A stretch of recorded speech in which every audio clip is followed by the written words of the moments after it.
রোজ রাতে তো কার জন্য ইন্তজার করিস মাজি? কার জন্য খানা সাজিয়ে রাখিস? যারা চলে গেছে। ও বউ, ভাত হইল? বসাইতেছি মা। এই দে না তাড়াতাড়ি চালটা। এই হইল গিয়া আমার, আর এই হইল গিয়া ভাইয়ে। হইছে?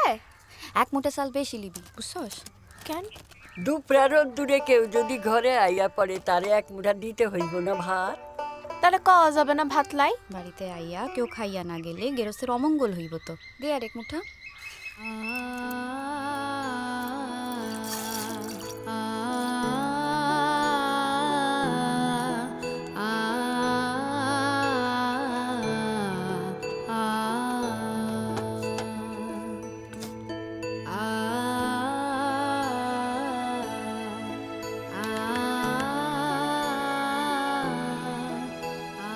ইন্দুওয়ালার হোটেল থেকে খালি পেটে কেউ যেন কখনো ফেরত না যায়।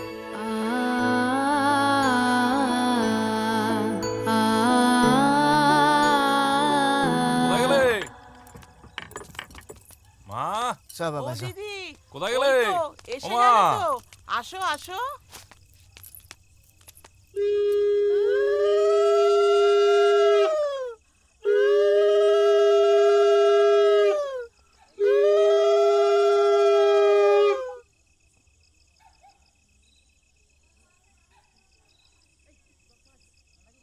নাও এবার প্রণাম করে ঘরে যাও।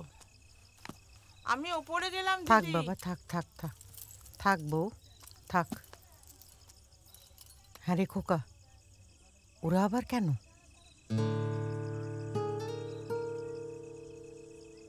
অনেক মালপত্র তো, অল্প কিছু মুখে দিয়ে চলে যাবে। ঘরে কিন্তু মুখে দেওয়ার মতন কিছু নেই। নতুন বউ শ্বশুরবাড়িতে বাপ আর ভাইকে সঙ্গে নিয়ে আসে, জন্মে শুনিনি বাবু। যত সব আদিক্ষেতা। আমার গো এইবারে বাইরাইতে হইব বাবা, যেমন পথটা তো কম না। আমার খিদা লাগছে বাবা। না না, এখন খাইতে বইলে ট্রেন ধরন যাইব না। চলো চলো, তোমার মায়ে সিরা মুড়ি দিছে না, বাপ বেটাই খাইয়ালে। এসো চল, এইগুলো রাইখা দাও।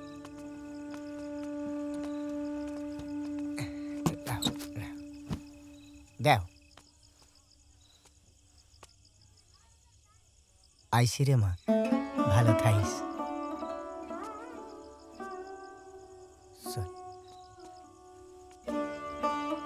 বাবা, দিদি আর আইব না? আইব তো, পূজা আইলেই দিদিরে আইয়া লইয়া যাবে।